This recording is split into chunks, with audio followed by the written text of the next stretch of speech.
pasakysiu, kodėl aš pasirinkau tokią temą. Dėl to, kad aš suprantu, jog pabaigę mokyklą jūs turėsite žengti savo pirmosius žingsnius į būtent tą suaugusiųjų ir tam tikrų specialybių profesionalų pasaulį. Ir iš esmės visas dėmesys bus sukoncentruotas į jūs, kad visi žiūrės, kaip jūs pradėsite lošti savo partiją, kokį ėjimą jūs padarysite patį pirmą. Tad ką norėčiau jums šiandien pasiūlyti, tai yra būtent inovatyvią gamybos inžineriją. Kokį pirmąjį žingsnį jūs galite žengti tik išsilaikius abitūros egzaminus. Ir aš nežinau, ar jums daug kas sako šis pavadinimas. Nelabai, žinau. Man irgi, kai aš stovau, man tai daug ko nesakė, bet vienintelė pagalba tuo metu tai buvo būtent informacija, kurią galėjau rasti internete.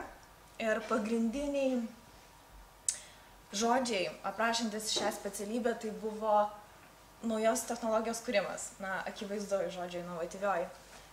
Toliau buvo produkto valdymas ir marketingas. Tuomet problemos aktualios rinkai. Problemos aktualias rinkai iš esmės pristatė katedros vedėjas apie būtent kokia pagrindinė problematika vyksta mūsų gamybos rinkoje ir kaip, būdami studentai ir būsimieji specialistai, mes galime tai išpildyti.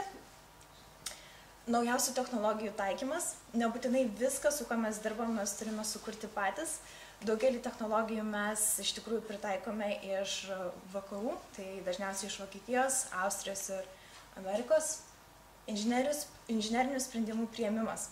Iš tikrųjų, tam, kad būti inžinieriu, jums reikėtų turėti pakankamai tvirtą galvą ir tvirtą nuomonę. Ir tas nuomonės pagristumas gali atsirasti iš to, jog jūs turit tvirtą inžinerinį pagrindą, kurį gali jums suteikti būtent ši katedra.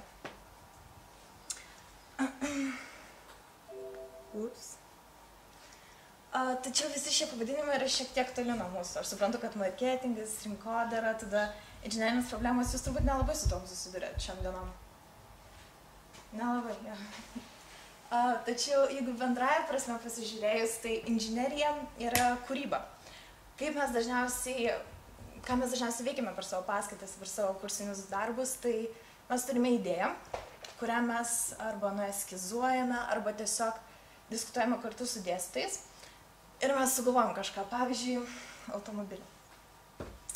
Ir tuomet su dėstytojų pagalba mes galvojame, kaip būtent mes galėtume šį produktą įgyvendinti ir kaip galima sukurti tą technologiją, kad ji būtų naudinga ir perkama, nes ekonomika yra labai didelė dalis būtent inžinierių sprendimų priėmimo.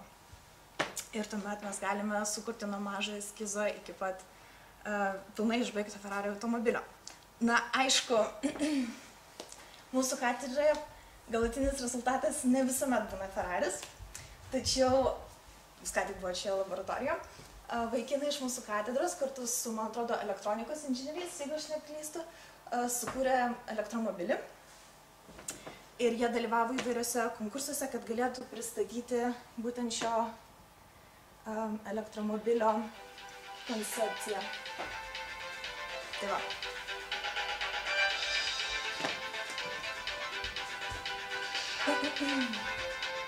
Čia toks trumpas pristatymas, kaip tas elektromobilis yra valdomas, tai kaip pagrindinis rėmas ir pats dizainas automobilio buvo sukurtas mūsų katedroje.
kad žiūrint į šį pristatymą, galite galvoti, kad tokiam dalykui sukurti reikia labai daug žinių, labai daug patirties ir galbūt jūs nepasitikite savimi, kad jūs šiuo metu turite šių žinių.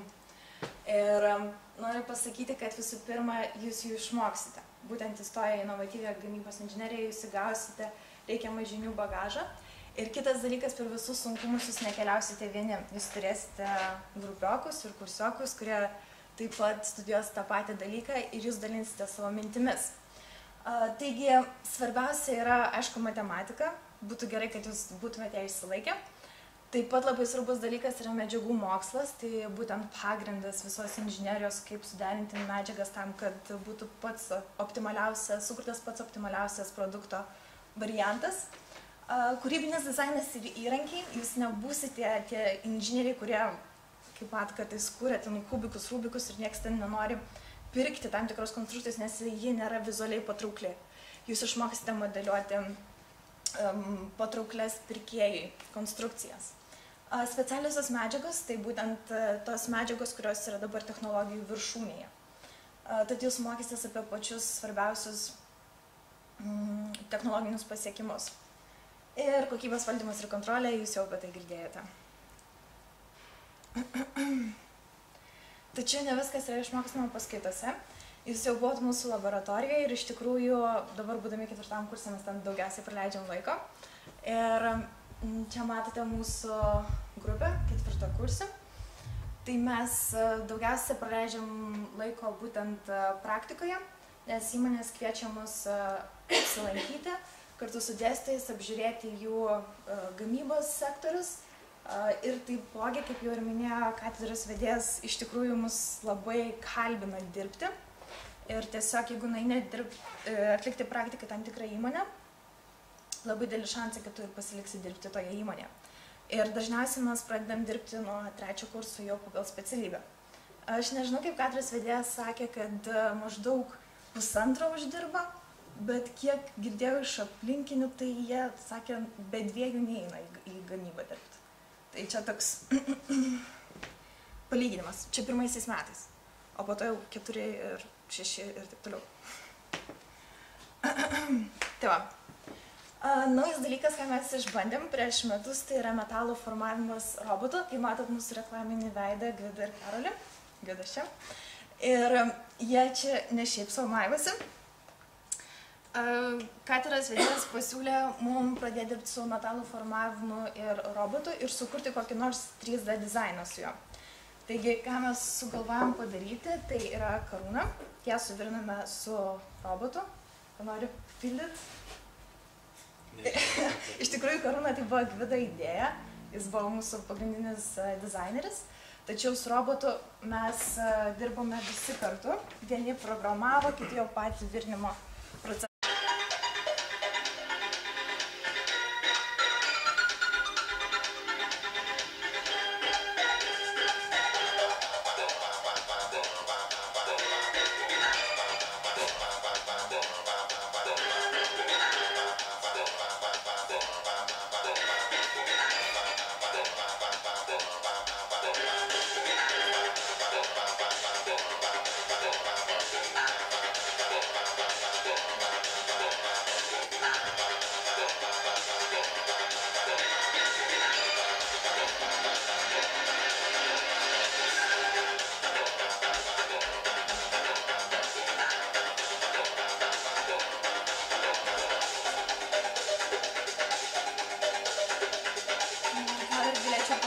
Kaip matot, mes iš tikrųjų labai daug sprendimų inžinierių priimam pačios gamybos metu. Pavyzdžiui, kai mes kažkaip įvėliam klaidą arba pamatom, kad, tarkim, kažkas atsitiko ne taip, kaip mes tikėjomės, mes tiesiog mėginam pačią klaidą išspręsti vietoje. Tai, pavyzdžiui, matot, kad pirmieji spygliai gavosi, ne stačiakampiai, bet šiek tiek nuolydus. Tai reikėjo kažkaip spręsti tą problemą. Ir galėčiau pasakyti, jeigu čia iš asmeninės pusės, kad pas mus katedroje ir pačioje grupėje yra labai geras psichologinis klimatas. Mes turime konkurenciją, bet sveiko konkurenciją, kuri iš tikrųjų padeda įgyvendinti tas idėjas ir jas tobulinti.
aišku, buvo kiekvieno darbo vyksta fotosesija. Taigi čia buvo patys paskutiniai, taip. Aš noriu papasakyti, laiko darė tą visą. Turiu menį nuo pačio idėjos sugeneravimo iki jau užbaigto produkto. Mėnesį, bet dirbom ir po paskaitų. Jo. Ir laisvomis dienomis, kai tik būdavo laisvo laiko, taip eidavom ir dirbdavom. Gal idėja nebuvo taip sunku sugeneruoti, bet pačią tą technologiją ir roboto suprogramavimą buvo, sakyčiau, pakankamai didelis iššūkis to išmokti. Nes tai buvo visiškai nauja sfera mums. Nes pirmus 2 metus jūs vis tiek mokysitės teoriją, tai yra matematika, fizika, chemija. Bet po to, kai jau 3 metus galime daugiau laiko skirti darbai būtent medžiagotyros ir suvirinimo katedrai, tai mes galim išplėsti savo žinių sferą, būtent galim programuoti, galim patys eiti, modeliuoti savo darbus, braižyti įvairiom programom. Tai užima laiko, bet kaip matote, yra pakankamai linksma. Ir norėčiau pasakyti, kad inžinieriaus darbas, kurį jūs įsivaizduojat prie popierių, jis jau seniai yra miręs, nes dabar visi inžinieriai iš esmės jie yra žmonės, kurie turi idėjas ir jie mėgina jas įgyvendinti mums suprantamom, realiom materijom ir priemonėm. Aišku, pati mano mėgiamiausia studijų dalis tai yra būtent studijos užsienyje, nes pastebėsite, kad jeigu jūsų tas alkis žiniom augs, jūs norėsite šiek tiek išskleisti savo sparnus. Jeigu jūs įstojate VGTU, jums duoda 12 mėnesių, kurie yra apmokami nuo 550 eurų iki 750 per mėnesį, tam, kad jūs išvyktumėte stažuotis į užsienį. Erasmus programa. Jūs jau girdėjote turbūt apie šią programą, ar ne? Jo, matau, kad linksit, tai labai gerai. Taigi jūs galite išvažiuoti arba studijuoti, arba atlikti praktikos. Aš pati buvau išvažiavusi į Daniją, pastudijavau ten pusę metų ir po to grįžus į Lietuvą supratau, kad reikia dar kartą išvažiuoti, tada išvažiavau į Austriją, atlikti praktikos kitam universitete. Taigi, kuom galėčiau pagirti būtent mūsų katedrą ir mūsų specialybės dėstytojus, kad jie labai skatina mus važiuoti į užsienį. Ir žinau, kad daugelio studentų stabdis išvažiuoti į užsienį yra tai, kad jie atsiliks nuo savo grupiokų, kurie studijuoja Lietuvoje. Bet tai yra neteisybė. Nes iš tikrųjų dėstytojai yra suinteresuoti mus išleisti į užsienį ir jie mums padeda grįžus, jeigu tarkim grįžtam su skolom, bet dažniausiai grįžti su visais kreditais arba didžiąja jų dalimi. Čia yra tokie įspūdžiai iš mano studijų užsienyje. Galiu pasakyti, kad studijų užsienyje metu sutikau tokių žmonių, kurių niekada gyvenime nesitikėjau, kad ką nors pažinosiu. Nes visi atvyksta su savo skirtingom istorijom ir skirtinga patirtimi. Ir tuomet net nepastebi, kaip pavyzdžiui, vieną rytą gauni skambutį, kad davai važiuojam į Švediją. Ryte, pašert elnių. Nu gerai, važiuojam, tai sunku. Sėdi traukinį ir važiuoji į kitą šalį. Arba, pavyzdžiui, gali skristi pas kitus erasmusininkus. Jeigu esi Danija, gali skristi į Londoną ir taip lankyti kitus erasmusininkus, kurie irgi tuo metu siaučia po Europą. O kuriam čia kursui? Kas? Kuriam kursui? Taip, jeigu jūs įstosit VGTU inžineriją, jūs važiuojat nuo 3 kurso. Ir jūs galite važiuoti rudenį, pavasarį, čia kalbu būtent apie semestrus, ir taip pat jūs galite išvažiuoti vasarą atlikti praktiką.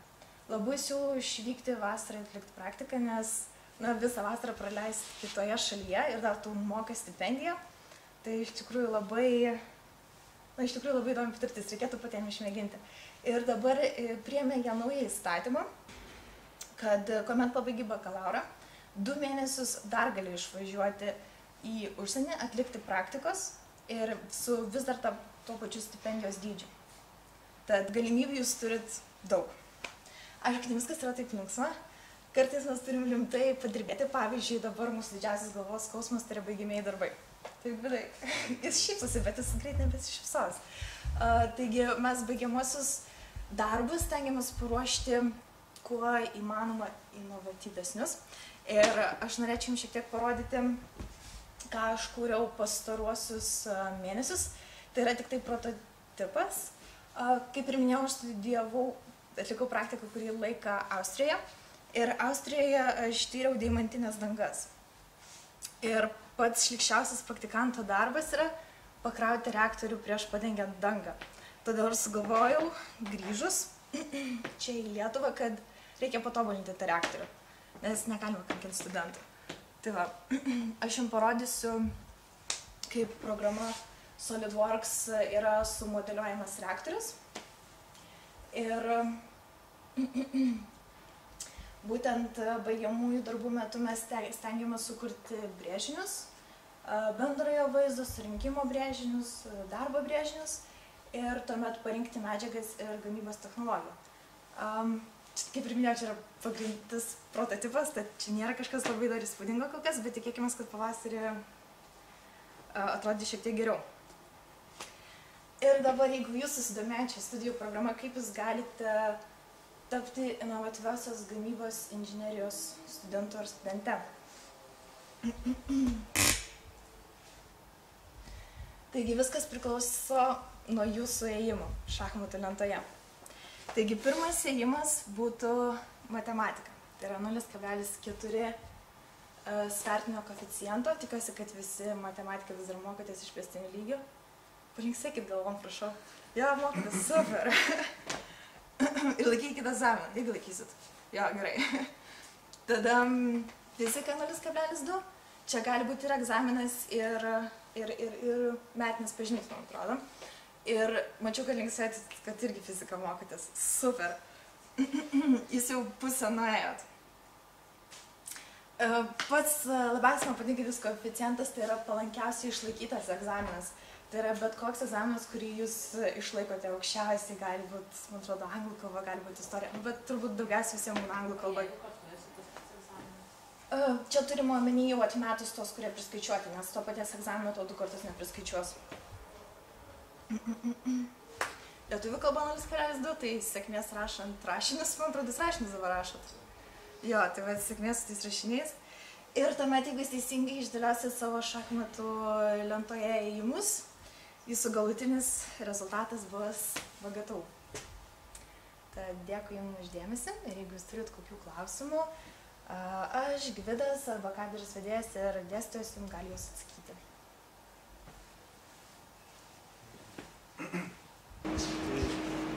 Šiaip labai gamybai didelę dalį sudaro įvairios metalinės konstrukcijos. Pradedant tom kėdėm, baigiant, nežinau, pastatais didžiuliais.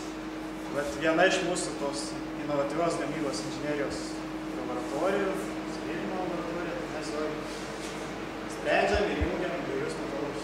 Kaip pasakai, svėrimas, tai daugelis atsigiams to nosim lėdę, namsdėje mėgančią. Tai aš irgi iš pat pradžių tik galvos, kol nepradėjau čia mokytis. Pakeičiau nuomonę ir supratau, kad toli gražu visai ne taip, kaip atrodo. Šiandien patys galėsit pabandyti. Tai pats paprasčiausias būdas, ką ir šiandien padarysim, tai su pulteliu, PlayStation joystickas. Turi daug mygtukų, spaudžiat, robotas juda, atsimena jūsų tą visą kelią ir gali tūkstančius kartų patroti. Inovatyvioji gamybos inžinerijos studentai jau tai gali daryti protingiau su kompiuteriu, kompiuteriniam programom. Tuomet jūs jau savo ekrane matot lygiai tokį patį robotą, nusibraižę tam nenorint kažkokią detalę, įsikelia koordinatės atskiras. Tai, kas norit, paskui galėsime Revanska. Nu va, tiksliai klikzat koordinatės. Galim kelis mygtukus iš karto ir spausti. Tai va šitas visas aparatas ir pakeičia tą raudonanosią vėdę, tą techniką, taip jis visą žmogaus darbą atlieka. Įrankis tai žmogišką faktorių iškart išmetam to. Jum pagirdėti čia vakarą.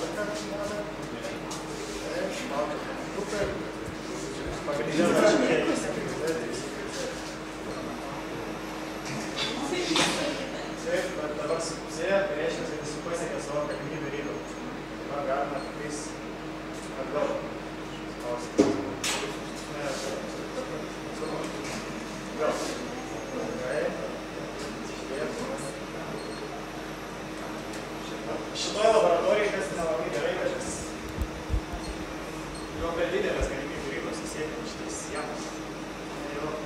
darbo zona ganėtinai didelė.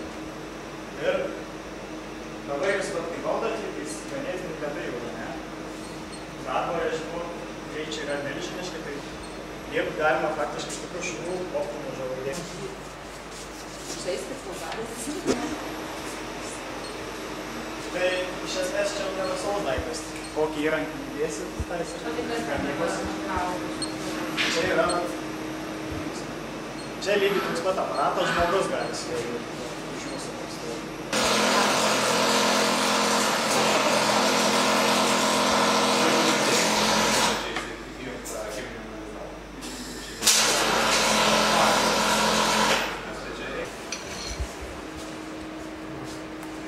Visiems užteko? Dar vieną. Ai, dar vieną dabar. Viską. O tai kai baigėt čia tą inovatyvąją gamybos inžineriją, tai ką čia gali dirbti? Inovatyvų. Ai, kokybės inžineriją, tai ten jau jie prie to vertina.